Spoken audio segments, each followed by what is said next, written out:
दोस्तों, कहानी की शुरुआत में हम सिम डियोक सू नाम के एक बूढ़े लैंडलॉर्ड को देखते हैं।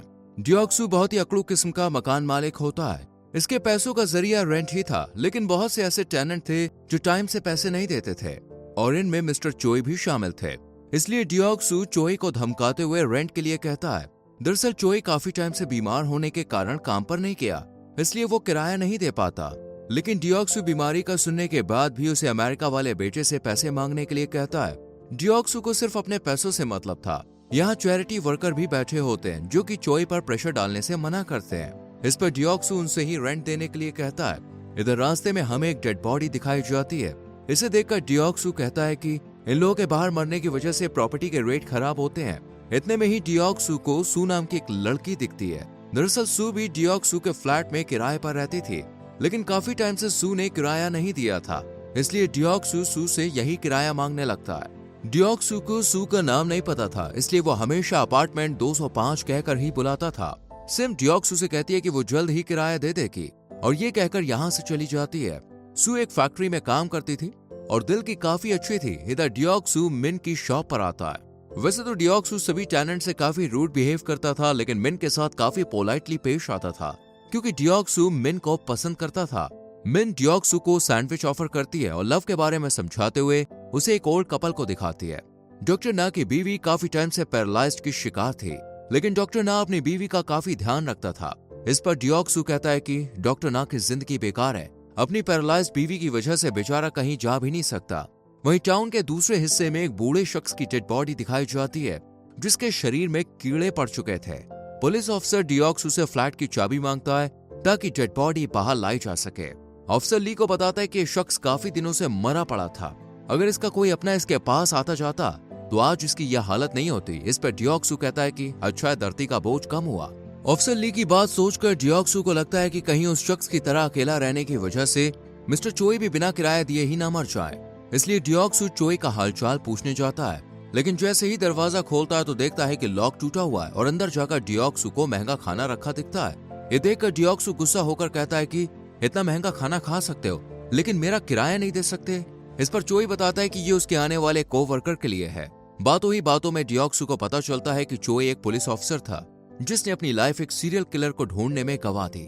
ये सीरियल किलर खासतौर से फीमेल्स को अपना टारगेट बनाता था, लेकिन पहले वो बूढ़े आदमियों को मारता है और फिर लड़कियों को, और आजकल यही हो रहा है। चोई कहता है कि कुछ दिनों से हमारे साथ चर्च में खाना खाने वाला एक बूढ़ा शख्स नहीं दिख रहा, लेकिन डियोक सू इसकी बात नजरअंदाज करके यहाँ से चला जाता है। बट कुछ देर के बाद चोई के फ्लैट में एक सीरियल किलर घुस आता है और चोई को मार देता है। अगली सुबह जब डोर का लॉक ठीक करने के लिए डियोक सू चोई के फ्लैट में आता है तो वो चोई की डेड बॉडी देखकर शॉक रह जाता है। चोई को सीरियल किलर ने इस तरह से बांधा था कि देखने पर ऐसा लग रहा था कि यह मर्डर नहीं बल्कि सुसाइड है। इन्वेस्टिगेशन के दौरान वही चैरिटी वर्कर चोई की सुसाइड का इल्जाम डियोक सू पर लगाते हैं, क्योंकि उस दिन इन्हीं के सामने डियोक सू ने चोई को वार्न किया था। ये बताते हैं कि किराया ना देने की वजह से चोई ने सुसाइड कर लिया। ये बात पूरे टाउन में फैल जाती है और कोई भी डियोक सू से अच्छे से बिहेव नहीं करता। लेकिन इस बीच सू डियोक सू के पास आती है और उससे कहती है कि मुझे यकीन है चोई ने सुसाइड नहीं किया। साथ ही ये बताती है कि मैं आपका रेंट देकर कुछ दिनों में यहाँ से कहीं और शिफ्ट हो जाऊंगी। चोई की मौत की असल वजह जानने के लिए डियोक सू चोई के फ्लैट पर जाता है और यहाँ जांच पड़ताल कर ही रहा होता है कि पीछे से पाक नाम का एक शख्स आकर उस पर अटैक कर देता है। दरअसल ये चोई का वही साथी है जिसके लिए चोई ने बढ़िया बढ़िया खाना सजा कर रखा था, यानी जो चोई से मिलने आने वाला था। पार्क यहाँ डियोक सू को समझाने की कोशिश करता है कि चोई ने अपनी फैमिली के पास जाने के लिए पासपोर्ट भी बनवाया था, फिर वो क्यों अपनी जान लेगा, ये यकीनन मर्डर है।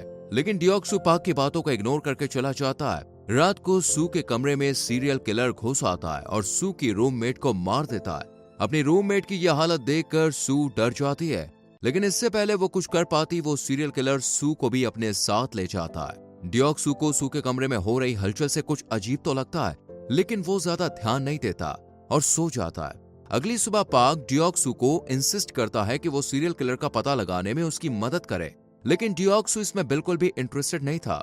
सू के फ्लैट के बाहर इन्हें कुछ लड़के दिखते हैं जो कि सू के कॉल के रिप्लाई ना देने की वजह से उससे मिलने आए थे।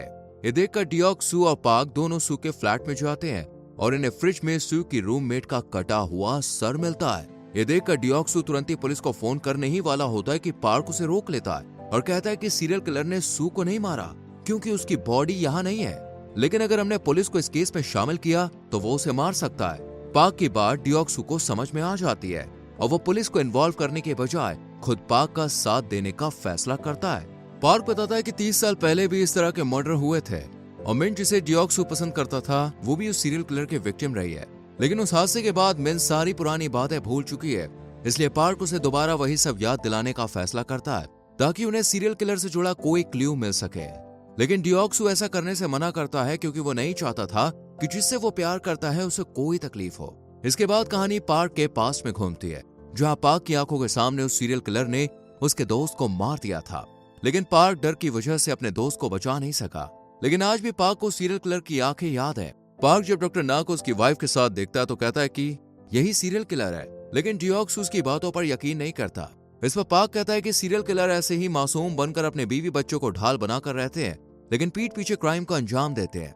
सीरियल किलर को कंफर्म करने के लिए पार्क डॉक्टर ना के पास जाकर बैठता है और उससे 30 साल पहले सीरियल किलर के बारे में डिस्कस करने लगता है, जिसे सुनकर डॉक्टर ना काफी डर जाता है। इसी बात से पार्क कंफर्म कर लेता है कि सीरियल किलर कोई और नहीं बल्कि डॉक्टर ना ही है।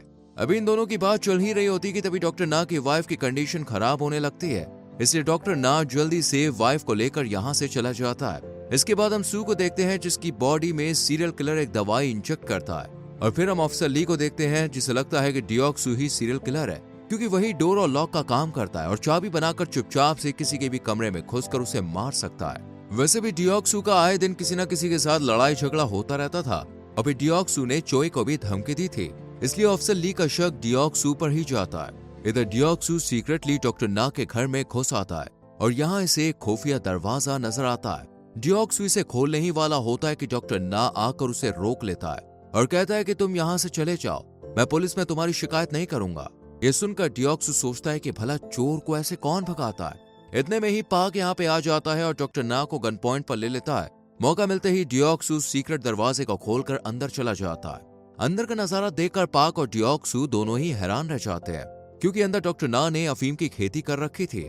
डॉक्टर ना इन दोनों से रिक्वेस्ट करता है कि वो इस बारे में किसी को कुछ भी ना बताए, खास तौर से पुलिस को, क्योंकि यह अफीम उसने अपनी बीवी के इलाज के लिए उगाई है। पार्क पास में पड़े मास्क को जब डॉक्टर ना को पहनाता है तो उसकी आंखें सीरियल किलर से ट्रू कॉपी मैच होती है, इसलिए पार्क बौखला सा जाता है। इसी बीच डियोक्सू को पता चलता है कि पार्क के पास गन नकली है और ये अल्जाइमर का पेशेंट है और हॉस्पिटल से भाग कर आया है। ये जानने के बाद डियोक्सू पार्क को वापस हॉस्पिटल भेज देता है, लेकिन पार्क चीख चीख कर डियोक्सू को बताता है कि डॉक्टर ना ही सीरियल किलर है। लेकिन डियोक्सू उसे पागल समझकर उसकी बातों पर यकीन नहीं करता बल्कि डॉक्टर ना से माफी मांगता है। पार्क जाने के बाद डियोक्सू सू की फिक्र में दोबारा सीरियल किलर के बारे में जांच पड़ताल करने लगता है और उसे याद आता है कि हैन नाम का एक शख्स काफी दिनों से नहीं दिख रहा है। इसलिए डियोक्सू हैन के घर जाता है जहाँ हैन की डेड बॉडी लटकी हुई थी और यही कुत्ते के पास एक आदमी की पैंट का टुकड़ा होता है। आपको बता दें शुरुआत में एक आदमी ने डियोक्सू से चाबी बनवाई थी, ये उसी की पैंट का टुकड़ा था। उस वक्त डियोक्सू ने देखा था कि उस शख्स की पैंट फटी हुई थी और वही टुकड़ा आज कुत्ते के पास मिला। ये सब देखकर डियोक्सू इस शख्स के फ्लैट पर जाता है जहाँ उसे कोई हैन और बाकी लोग की फोटो मिलती है। ये देखकर डियोक्सू को लगता है कि सबको इसी ने मारा है, लेकिन इतने में ही ऑफिसर ली आकर उसे गिरफ्तार कर लेता है। डियोक ली को समझाने की कोशिश करता है और दोनों उसी शख्स के पास जाते हैं, लेकिन ये शख्स इनसे बचकर भाग ही रहा होता है कि एक कार एक्सीडेंट में उसकी मौत हो जाती है। पूरे शहर को यही लगता है कि सीरियल किलर मारा गया, लेकिन सू अब भी सीरियल किलर के कब्जे में था, यानी सीरियल किलर अभी जिंदा था। डियोक्सू पुलिस ऑफिसर को बताता है कि इसी सीरियल किलर ने 30 साल पहले लोग की जान ली थी, लेकिन ऑफिसर बताता है कि ये तो अभी 40 साल का था, तो इसने 30 साल पहले कैसे किसी को मारा होगा। डियोक्सू समझ जाता है और असली सीरियल किलर के बारे में जानने के लिए मिन के पास जाता है। मिन पास को याद करके सीरियल किलर के बारे में बताती है कि उसके हाथ में 6 उंगलियां थी और वो डॉक्टर की तरह बिहेव कर रहा था। डियोक्सू जल्दी से डॉक्टर ना के पास जाकर देखता है तो डॉक्टर ना ने अपनी 6वीं उंगली की सर्जरी करा ली होती है। यहाँ डॉक्टर ना समझ जाता है कि मिन ने पूरी बात बता दी, इसलिए डॉक्टर ना डियोक्सू पर अटैक कर उसे सू के पास ले आता है और यहाँ पर हमें पता चलता है कि सू को अफीम से बनी दवाई दी जा रही है जिससे वो उसकी वाइफ की तरह पैरालाइज्ड हो जाएगी और डॉक्टर ना इसे बीवी बनाकर कहीं और चला जाएगा, यानी जो इसकी वाइफ है वो इसकी विक्टिम है। वहीं जिस शख्स को कार ने मारा था वो भी डॉक्टर ना की ही थी, क्योंकि उस शख्स को डॉक्टर ना की हकीकत पता चल चुकी थी और ये शख्स भी एक सीरियल किलर था जिसने सभी बुजुर्ग लोगों को मारा। डॉक्टर ना अपनी बीवी को मारने ही वाला होता है कि इतने में पार्क हॉस्पिटल से भागकर यहाँ पे आ जाता है और इसके हाथ में गन देखकर डॉक्टर ना को लगता है कि ये पिछली बार की तरह नकली है, इसलिए वो पार्क को सीरियसली नहीं लेता। लेकिन पार्क के पास असली गन होती है और वो डॉक्टर ना को शूट कर देता है। लेकिन डॉक्टर ना अपनी बीवी के साथ पार्क को भी मारने की कोशिश करता है, इस बीच डियोक्सू सू को लेकर चला जाता है। यहाँ पर हमें पता चलता है कि पार्क ने सीरियल किलर को खून करते हुए देख लिया था। इस हादसे की वजह से पार्क को अल्जाइमर की बीमारी हो गई। डियोक्सू सू को लेकर एक सेफ जगह पे आता है और पार्क भी यहीं पे आ जाता है और कुछ ही देर में डॉक्टर ना इन्हें ढूंढ लेता है। डियोक्सू और पार्क डॉक्टर ना के साथ फाइट करते हैं और पार्क डॉक्टर ना को मारने ही वाला होता है कि डियोक्सू से रोक देता है और पुलिस के हवाले कर दिया जाता है। इस तरह इस मूवी का दी एंड हो जाता है। वैसे दोस्तों, आपको क्या लगता है, क्या पार्क ने डॉक्टर ना को छोड़कर सही किया या फिर नहीं? कमेंट सेक्शन में जरूर लिखें। वीडियो को लाइक और शेयर करें और चैनल को सब्सक्राइब करके बेल आइकॉन प्रेस करें जिससे आने वाली वीडियोस आपसे मिस ना हो। मिलते हैं आपसे अगली वीडियो में। Till then bye bye, take care.